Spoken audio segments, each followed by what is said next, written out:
everyone, and welcome. I'm James Milan. In this edition of Talk of the Town, we, as always, are out and about in town talking to the folks who make the decisions and put the work into maintaining our quality of life here in Arlington. We are in the offices of Captain Richard Flynn of the Arlington Police Department, where we are going to be talking to the captain and to Rebecca Wolfe, who is the department's clinical responder. The reason why we're talking to them today is that this is, in essence, a follow-on from conversations we have had previously about the fact that the Arlington Police Department is an innovative force, not just here in town, not just in the state of Massachusetts, but even nationally, when it comes to tackling the opioid crisis that we're all very, very familiar with. Both Captain Flynn and Rebecca Wolfe are instrumental in Arlington Police Department's approach, and that's part of what we are here to talk about today. So first of all, thank you both. Thank you for coming, James. Thanks for allowing us to come in and carving out some time for us today. Wanted to talk first about Rebecca, the fact that we are here at least in part to recognize an award that you have just recently won, maybe 6 weeks ago, I think. You were presented with an award which is for the entire state. And why don't you just introduce yourself, your work with the department, and tell us a little bit about the award that you won as the inaugural, really, recipient of this award. Okay, my name is Rebecca Wolfe, and in 2010, the Arlington Police Department began a partnership with the Edinburgh Center to get a grant to have a co-responder program with the Arlington Police Department. So I came in then, we started the program together, and the goals of the program are to assist people with mental illness and substance use disorders in the community, keeping them out of the legal system when possible, out of the emergency rooms when they don't need to be there, and connecting them to the right level of care and treatment in the community. So I'm just going to interject for a second, and just to clarify, when you say co-responder, what you mean is the police, of course, are responders to all kinds of calls, including potential calls that involve either potential drug overdoses, mental health issues, or some combination thereof. And then a co-responder would be somebody like yourself, a trained social work professional, or person who brings a therapeutic element to things. Is that what you mean by co-responder? Yes, co-responder meaning I ride along with them and I respond to calls with them. And you said that began in 2010, yes. And you've been obviously working within the department ever since. Tell us a little bit about this award that you just recently received, including, well, go ahead. Okay, well, they're starting more and more co-responder programs in Massachusetts. There are two kinds of jail diversion programs right now. There's one called CIT, which is Crisis Intervention Team, where they send a percentage of the officers to a 40-hour mental health training, and there's also one where they have clinicians embedded in the police department, which is what we have here in Arlington, and we also have given the entire department mental health first aid training, which is a 24-hour training with a mental health professional and a set curriculum. So we have kind of a combination, like a hybrid of both. Well, in your own work, does it include providing that instruction or education to the police officers as well? Right. So we do training. We do like on-call training, and when we're out on calls, they see what I'm doing, and we sort of learn from each other, as well as we do roll call trainings and in-service trainings on mental health issues, and we have guest speakers come in and different topics from, like the ALEC people came in and taught about working with kids with autism. We had people. So ALEC is an autism organization? Yes, it's actually a police detective, I believe, is the person who started it, and he comes in and he has an autistic child, and he sort of talks about it from that point of view and the best ways to help somebody and to approach people. We also have had all kinds of things on opiates. We've had the court clinician come talk about different things, and we just have anything that's innovative and new, we invite to come in and talk to our department. Part of the question that you forgot was to describe the award that you received. Okay, so the award was for service to the community through the jail diversion program. So this was the 8th or the 7th annual Law Enforcement and Mental Health Conference at Fitchburg State University, and it's the Mental Health Department of Mental Health and Police Departments. So probably about 300 people come to this. It's usually sold out. It's free, but they can only take so many people. And last year they initiated the award with Dr. Sarah Abbott, who started the program about 16 years ago. And then this year, I was lucky enough to get awarded. And as I understand it, this was the first time, I called you the inaugural recipient earlier, this is the first time that was open to nomination. Correct. So you would have had to originally be recognized and nominated by somebody who knows your work well, and then of course that would have gone through various steps and stages. Correct. In order for you to come out. It was a big honor, and I think just the work that we do as jail diversion clinicians, and right now there's probably about 12 in the state departments that are doing it. A lot of departments share clinicians because they're too small to have their own. So there's a lot of other communities that are being served, but right now there's about 12, but it's growing a lot. New towns are getting them because they see the value in it. So to be recognized for that was very important to me. And it shines a light on everybody else because we're just out there doing good work every day. Yeah, and that's the most important thing, of course, but it is a feather in your cap and the cap of the police department and of the town, really, because I think it's another reminder of why we are quite justifiably proud of the work that you guys are doing and the commitment that has been shown by the Arlington Police Department in tackling this, again, in innovative ways, as you yourself have mentioned, and also as you reflect. Well, so, the fact that they're open to it was amazing. If the chief didn't want this program here, it wouldn't be here. And that speaks volumes. And the support I've had since I came here has been amazing. I think it's important to mention, I think DMH also recognized that, we started with the jail diversion program really to bring a clinician in to help our officers deal with mental health cases that we see in the streets literally on a daily basis. But this program is involved into so much more than that. We've been able to address things such as hoarding and elder abuse and elder situations where it takes our job has changed so much in not only the last 5 years but in the last 10 or 15. We now address and respond to a lot of different calls that we didn't do before. And now we have someone like Rebecca on board. We're proud and we're happy, and we can now provide services to people that we really didn't provide. I don't want to say didn't provide services to, but didn't know how to provide services to, 5 years ago or 10 years ago.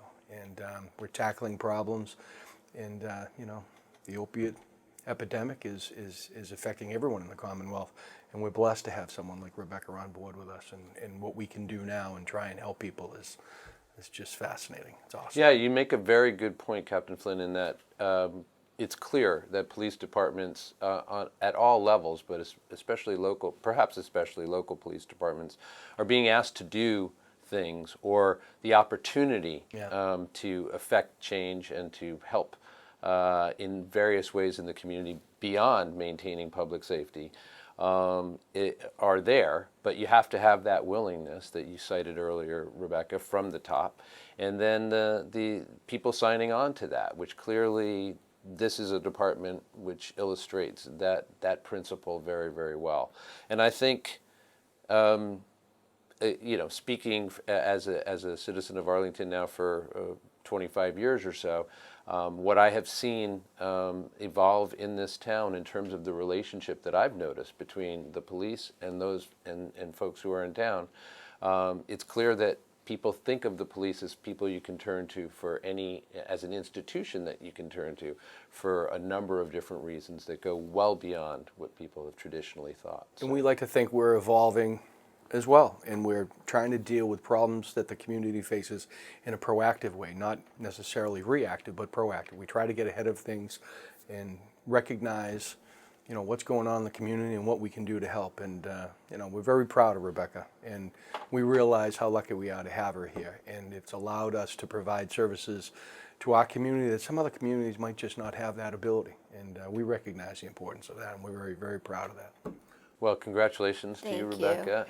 And could I say one more thing? Absolutely. So I think what's so important about this position is I feel like before I came, there were all the departments sort of working on their own, but I think now we're sort of more of a collaborative group. I work very closely with Christine Bongiorno in Health and Human Services, with Natasha Waden at the Health Department, with Susan Karp at the Council on Aging, the school department, the fire department. So we all sort of now have a point of contact person, which is my position, and then we get things done. It's so much easier when we're communicating. If we're talking about the same problem, that we can kind of come at it together. And I think that's made a big difference. And it's a much more efficient use of the existing resources, Right. obviously. So that's, Yeah, we're not duplicating efforts, and we get things done.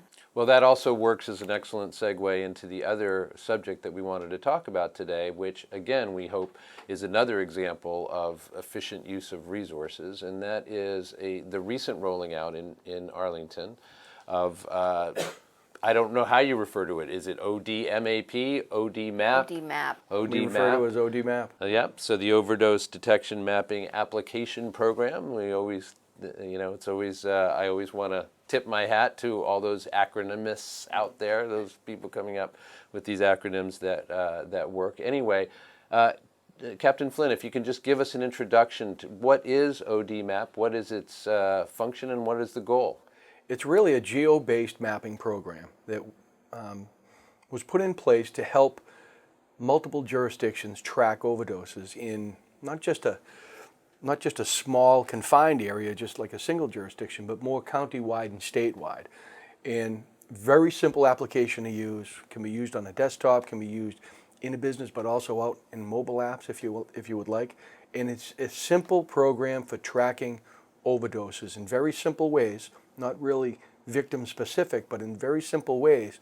And then the program itself, you allow technology to help you, and it has features in it to not only track, but also to provide notifications when things start to go bad. Say there's a certain number of overdoses in a confined geographical area over a certain period of time. The system has a program that's built in it that will allow notifications to go out to those areas and say, hey, listen, we have 5 overdoses that have taken place in the last 24 hours in this geographical area. And what that allows agencies who are involved to do is to act proactively, get in front of things, maybe put out some notifications to those in their community who they know that are affected with this, or increase efforts and maybe the teams that they have out in those areas that respond to these type of events. So it's a very simple program that was originated in the Washington-Baltimore area through HIDA, the High Intensity Drug Trafficking Agency, and with support, of course, from the White House and Drug Control Policy. It's a simple program that we're looking for more and more agencies to get involved with, because the more and more agencies that submit information, the stronger it is and the better it is. I think we do a fantastic job here in Arlington of tracking what's happening and what we're experiencing for overdoses, but that stops at our border in a way. I don't know what's happening in Somerville or Cambridge or Medford, and that's very important to us. That's, if a string of overdoses should happen, there's no boundaries to the opioid epidemic. So I'd love to know what's going on in Medford, and if there's a string of overdoses that have taken place, we'd like to know that, so we might be able to get ahead of that and maybe, hopefully, save a life if we could. Yeah, so it sounds like this is an application and a program that is just in its infancy in this area, and that is going to only grow more powerful as more agencies and more areas adopt it. But how do you see Arlington's role in that? Because as you say, right now, the programs, the information you can input stops at Arlington's borders, but you're interested in more than that, right? Really is one of the first agencies in Massachusetts to be involved in this. We're trying to get ahead, and we're trying to get more and more agencies on board. Chief Ryan is doing a fantastic job of trying to present this information and asking area chiefs, get involved, submit some data, submit some information. The more agencies that are involved, the better the data, the better this is for all of us. So we not only using it for our own purposes, of course, but we're hoping to get more agencies involved, get more people submitting data, so that it'll be a better program and more useful to everybody who's involved. And the people who are submitting data, is that mostly police officers, the responders and co-responders? It can be. Or? It can be, different communities have different people that are kind of spearheading this problem. It could very well be someone from Health and Human Services in the community, or even some community it could be someone from Fire Services. But each community is doing what they can, or at least trying to do something. And there are people in those communities who could, I'll show you how to, enter some data here, literally 20 seconds to add the data that they're looking for. And that can go a long way, a long way. The more people that get involved, the stronger the data, the stronger the information, the better it is. And it's pretty self-evident, I guess, I assume, in terms of you download this application and then it's very simple to then input that location, just the very basics of the incident itself. No victim information, no real personal information goes in there, but real basics in regards to what type of situation it was, whether naloxone was used, if it was, how many doses, and press enter and it's done. Right. So it's really, again, as Rebecca referred to earlier, it's leveraging the power of information to be able to, do your work more effectively, more efficiently, and maybe get to the root causes of things in the end. And let technology help you. Let a program track in real time what's happening out there, and then if it notices something that they need to put out an alert, the system has that ability and puts out the alert automatically. Well, I'm sure that Arlington is one of the first communities in this area probably to adopt this technology. Is it the very first? Do you know where we're at with this? I think we're the first, but we also have East Bridgewater who's submitting data, and we also have Ashland who's inputting data, and a lot of other agencies who are interested and are on the verge of starting to add data. So we're hoping that it kind of catches on, and you'll see when I show you what the program looks like in the clusters of basically incidents that have taken place. You'll see how in different parts of the country, very strong, getting a lot of data in and whatnot, and Massachusetts is starting to get that way. And I think by us talking about it, other people are getting interested. I already had a call this morning from a police department on the Cape, and they didn't even know where to look. They said, "We just heard Arlington is doing something online. Can you give me the information?" So I was able to send them all the information and get them going. As you know, there's a big problem on the Cape too, so they should definitely get on board. Right, and I think that's a great illustration of what everybody I think is hoping is going to happen, is that those calls will start maybe one right now, and then that will start to then build. They'll have the whole Cape doing it, and the people just have to talk about it, and they know where to call for the information, and we're happy to share. So building awareness is really part of Education, the mission here.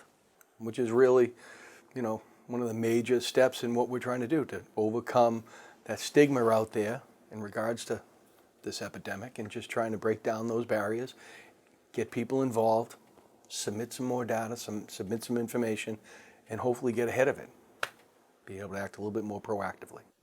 Rebecca, one of the things that is striking is that you are embedded in a police department which is not probably part of the typical training for a mental health professional or social worker. So what can you tell us about your own path and things that may have surprised you, things that you wish you had known? And from your vantage point 7 years in now, are you trying to share your own experiences for the benefit of others, either in a formal context or more informally? Okay, well, I started out in community mental health after I got a master's degree, working on crisis teams, actually in Waltham, and we covered 17 towns.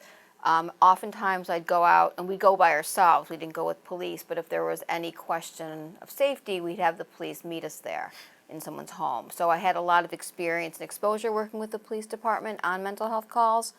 And then I worked in hospital emergency rooms for many years. I was at Waltham Hospital for 7 years until they closed, working their psychiatric emergency service. And oftentimes the police would bring people in, or we'd work with the security people in the emergency rooms. I had a lot of interaction with the police. And then advocates, where I was working, mental health, they started the jail diversion program in Framingham, so I was very well aware of what they were doing. So when this position opened up, I was working at a crisis team in Waltham, covering Arlington as a supervisor, and I said, I'm going to do that. I'm going to start that program with them, so it worked out really well. And as far as sharing what I do, I had an article published in October on the fix.com website. It's a substance abuse website about how to start your own opiate response program in your community. So I try to simplify it, give them specific steps, and show that you can do a lot with a little. You don't need to have a big outpouring of money to start your own program and to follow up with people and to get them help them get into treatment. Yeah, and we do have people call all the time from graduate schools and want to know what we're doing. They're interested in forensic psychiatry, and we'll share. They can come for a visit, and we can talk about what's going on.